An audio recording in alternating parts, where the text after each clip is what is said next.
গাজা যুদ্ধে ৬০ দিনের যুদ্ধবিরতির যে প্রস্তাব তারা দিয়েছিলেন তা ইসরায়েল মেনে নিতে রাজি হয়েছে। মার্কিন প্রেসিডেন্ট ডোনাল্ড ট্রাম্প এমনটাই দাবি করেছেন।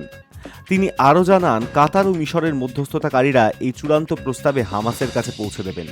ট্রাম্পের বার্তা, আমি আশা করছি পশ্চিম এশিয়ার স্বার্থে হামাস এই প্রস্তাব গ্রহণ করবেন, কারণ এরপর পরিস্থিতি আরও খারাপ হতে পারে।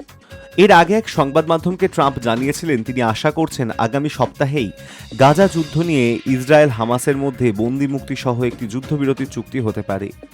এ নিয়ে আগামী সোমবার হোয়াইট হাউসে ইসরায়েলের প্রধানমন্ত্রী বেঞ্জামিন নেতানিয়াহুর সঙ্গে তার বৈঠক হওয়ার কথা। এই চুক্তির মূল শর্ত হল ৬০ দিনের যুদ্ধবিরতির বিনিময়ে হামাস বন্দীদের মুক্ত করবে। পরবর্তীতে ইসরায়েল ফিলিস্তিনি বন্দীদের মুক্তি দেবে এবং নিহত ফিলিস্তিনিদের দেহাবশেষ ফিরিয়ে দেবে। তবে ইসরায়েলের তরফে জানানো হয়েছে তারা তখনই যুদ্ধ থামাবে যখন হামাস নিরস্ত্র হবে।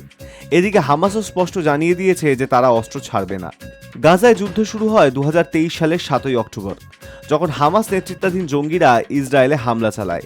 প্রায় ১,২০০ মানুষ নিহত হন এবং ২৫১ জনকে বন্দী করে নিয়ে যাওয়া হয়। তার জবাবে ইসরায়েল গাজায় তীব্র সামরিক অভিযান চালায়। গাজার স্বাস্থ্য মন্ত্রকের হিসাব অনুযায়ী ইসরায়েলের এই অভিযানে এখনও পর্যন্ত ৫৬,০০০-এরও বেশি ফিলিস্তিনি প্রাণ হারিয়েছেন। গোটা গাজার জনসংখ্যাই কার্যত ঘরছাড়া হয়ে পড়েছে। ভয়াবহ খাদ্য সংকট তৈরি হয়েছে। আন্তর্জাতিক আদালতে ইসরায়েলের বিরুদ্ধে গণহত্যার অভিযোগ উঠেছে, যদিও ইসরায়েল তা অস্বীকার করেছে।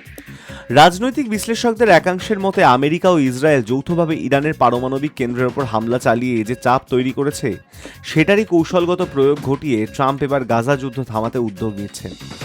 মার্কিন প্রেসিডেন্ট জানিয়ে দিয়েছেন তিনি নেতানিয়াহুর সঙ্গে আলোচনা করবেন যুদ্ধবিরতি নিয়ে। তার কথায়, আমরা চাই যুদ্ধবিরতি হোক, বন্দীরা ফিরে আসুক।